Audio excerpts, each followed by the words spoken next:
To open house or not to open house? New home marketing bites. Pessimism growing. Next on Real Estate News You Can Use. Giddy up. Welcome to Real Estate News You Can Use. I'm Ruben, and this is Keith. Ow! I think I hurt you. I'm like Iron Man. I am Iron Man. What's going on? I don't know. I remember when that song came out. Do you? I wasn't even born. I don't know what you're talking about. You true? Is that true? What year was that that? might be true. I don't know. No idea. 70. Don't age yourself. 70. Stop right there. I don't know. Something like that. This is the first time you're on Real Estate News You Can Use. This is a real estate podcast about the real estate industry, by the real estate industry, I guess.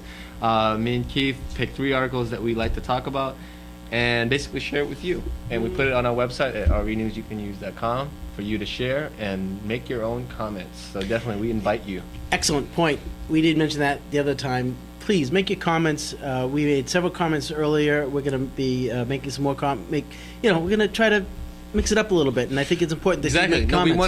We want to hear from you. Yes. So please go on our website, log in as a subscriber, and we would love to hear from you and see what you think. Not to think, hopefully we're not the only crazy ones out.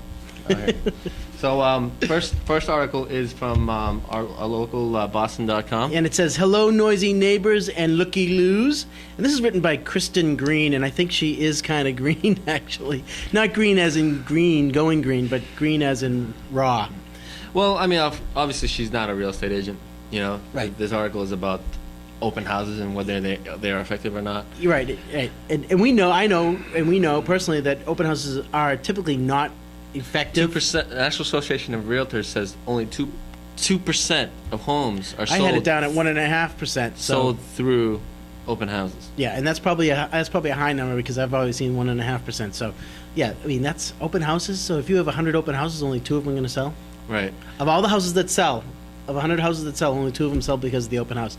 So is it a good idea to do open house? No, probably not. Well, I mean, traditionally, what a lot of sellers believe, because I mean, obviously, if you own a home and rightfully so, you don't know how to market a house. You only own one. You know what I mean? And that's not the seller's fault. Right. But a lot of these sellers who hire brokers to sell their house believe that the open house is the best way, and believe me, it is not the best way. Right. If you have a broker who is high on technology and high on something.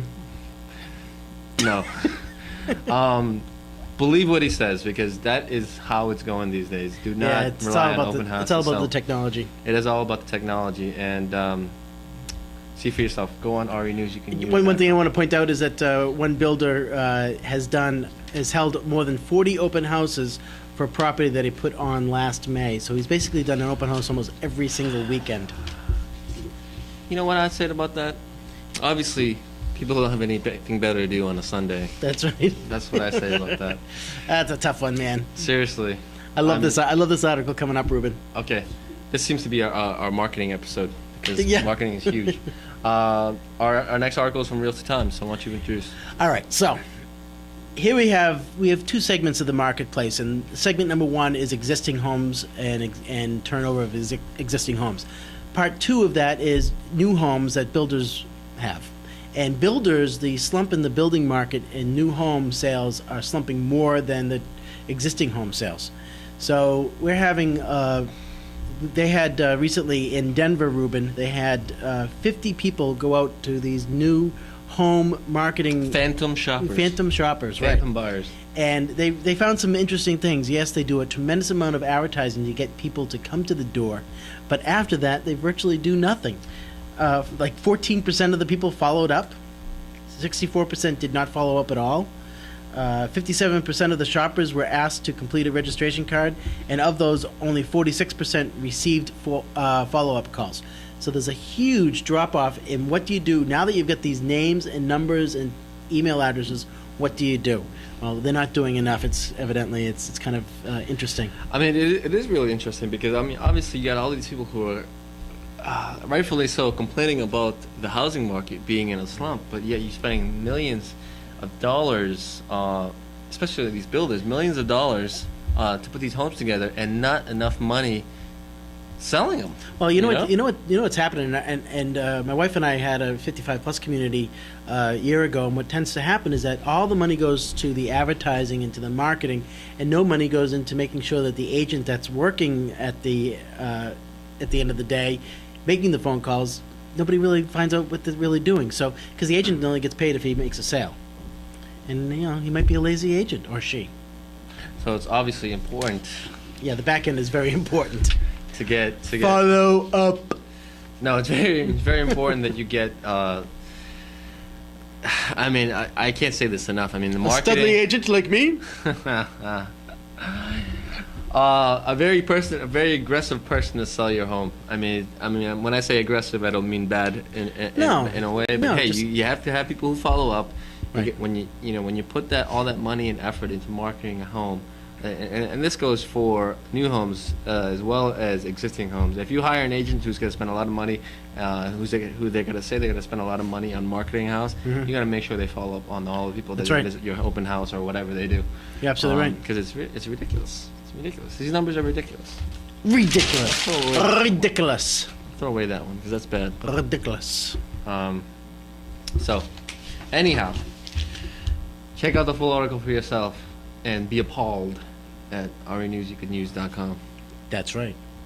The third article comes from MSNBC.com. Growing majority avoid buying homes. Yeah, it's the American pessimism over housing crisis is growing. It's still growing, which it's not growing as fast, but it is still growing, Ruben. Right. So I mean, I think the market has already made a shift, and I just don't think that all the Americans know that. They're a little bit behind the time, because what happens, and we've talked about this before, is that the media is a little bit behind the times as well. We're seeing things happen around. I'm getting phone calls like crazy lately, and I don't think we've even talked about that. So I know personally in this area, in the Massachusetts area, Boston area, I'm getting a lot more phone calls than I did the month before. So things are definitely starting to pick up. For business? For business. Yeah. No, yeah. Hi, Keith. You want to go out? Mom! Your mom's calling you more? Stop it, Mom! Hi, Keith. You want to go? Mike! Knock it off, dude! No, but seriously, no, I mean, it's funny. You read these articles, and obviously you see these numbers, and, they say that, a lot of people are pessimistic, but, it's only 1,000 people they called. Right, and there's a spread of like 4% to something different in terms of what they say in the numbers. But yeah, let's see. 59% of the people think that is a good time to buy. Half think it is a very tough time for first-time buyers to increase, which is an increase from 2 years ago. Nearly 2/3 think it's a harder time to buy now than it was 5 years ago.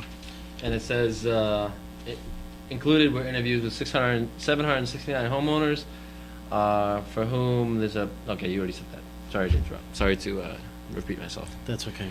But yeah, I mean, I think. I think I probably said it once, and I'll say it again. Definitely, the news has a big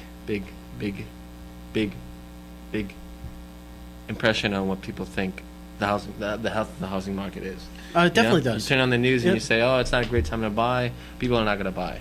But if you turn on the news and say, "Hey, yay, it's things are starting to pick up. Things are starting to pick up. I better jump on board." Yeah, it happens all the time. I mean, just get educated. It's the cattle theory, Herd. Yeah, the cattle herd theory, whatever. You know what? I suggest if it's a good time for you to buy, if you got the finances together, you want to get stable in your life, and whatever, you're getting married or having a kid, good time to buy. Prices can't be. Listen, get on our website, renewsyoucanuse.com. Please fill out the newsletter. If you don't like it, you can unsubscribe, but I think you're going to like it. We also have some emails that will knock your socks off, and sometimes we'll even be able to, very soon, we're going to be able to, if interest rates change, we can blast out a text message to you right away if you want that to happen. So please, get onto our newsletter now. We've got a bunch of subscribers, and we want a bunch more like you. renewsyoucanuse.com. And again, we'll be back. I'm Ruben.